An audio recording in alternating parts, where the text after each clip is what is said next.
حسن علیہ الصلوۃ والسلام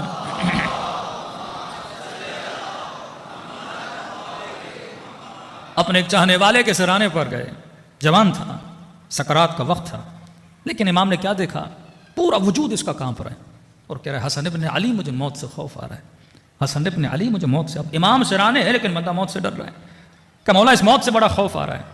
اب امام کو پتا تھا اس کے اندر ایک جہالت ہے، جس جہالت کی وجہ سے یہ جوان موت سے خوف زدہ ہے. امام نے اسے سمجھانے کی کوشش کی. امام نے کہا یہ بتا، اگر تیرے بدن پر زخم ہو، تیرے بدن پر گندگی ہو اور ان زخموں نے تیرے وجود کو ایک تکلیف میں جکڑ دیا ہو اور تجھے پتا چلے ایک حمام ہے، ایک بات ہے جہاں نہانے کے بعد یہ ساری تکلیفیں ختم ہو جائیں گی، جہاں نہانے کے بعد بدن کی گندگیاں اتر جائیں گی، جہاں نہانے کے بعد ان سارے زخموں میں شفا آ جائے گی، تو امام نے کہا اس بات میں نہانے سے ڈرو گے یا شوق و اشتیاق کے ساتھ جاؤ گے نہانے کے لیے؟ یہ بستر پہ لیٹا ہوا سکرات کا مریض کہنے لگا مولا شوق و اشتیاق سے جاؤں گا تاکہ وہ گندگیاں جلی جائیں، تاکہ وہ تکلیفیں ختم ہو جائیں. امام فرماتے موت مومن کے لیے وہی حمام ہے. جیسے وجود کو موت آتی ہے وہ ساری رنجشیں اور تکلیفیں کیا ہو جاتی ہیں؟ ختم ہو جاتی ہیں. کہ مولا اس خوف کو ختم کیسے کریں؟ کہ ایک تو اپنے وجود میں معرفت پیدا کرو کہ واقعاً یہاں کے جانے کے بعد کی زندگی ایک کامل زندگی ہے. آیت اللہ العظمہ طباطبائی جب بھی درس دیتے تھے بار بار اپنے شاگردوں کو ایک جملہ بولتے تھے، فرماتے تھے اے میرے شاگردو ابدیت تمہارا انتظار کر رہی ہے. جس طرح آپ امام زمانہ کا انتظار کر رہے ہیں، کہتے تھے ابدیت تمہارا انتظار کر رہی ہے.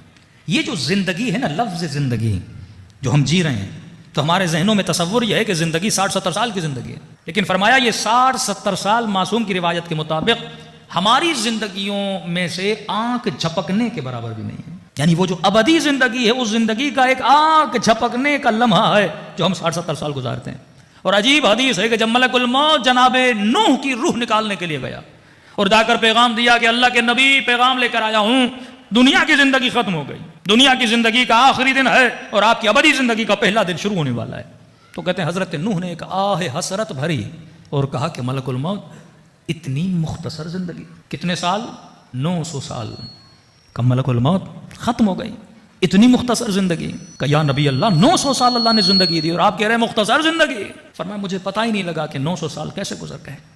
فرمایا نبی نوح آپ کی زندگی 900 سال ہے، آخری زمانے میں آنے والے امتیوں کی زندگی اللہ 60-70 سال کر دے گا. فرماتی ہے سننا تھا حضرت نوح نے کہا اگر مجھے 60-70 سال زندگی ملے، ارے 60-70 سال تو نوح اللہ کے سجدوں میں گزار دے. مختصر زندگی ہے. لیکن جس طرح ایٹم بہت چھوٹا ہوتا ہے لیکن اس میں پاور بہت زیادہ ہوتا ہے، ایک دانہ بہت چھوٹا ہے لیکن یہ اتنے بڑے درخت کو جنم دیتا ہے. گندم کا دانہ ہزاروں دانوں کو بناتا ہے. ایک درخت جب آپ دیکھتے ہو اتنا تنومند ہے لیکن اس کی ابتدا دیکھو تو ایک ڈوٹ ہے. ایک انسان کا وجود جسمانی جو ایک چھوٹے سے جزوے سے بنا، جس کو مائکروسکوپ سے دیکھا جاتا ہے، لیکن مضغہ بنا، علقہ بنا، وجود بنا، پیدا ہوا، آج اتنا بڑا جثہ زمین پر بیٹھا ہوا ہے لیکن ابتدا دیکھو گے تو ذرہ ہے. یہ سارے کمالات ان ذرات کے ہیں.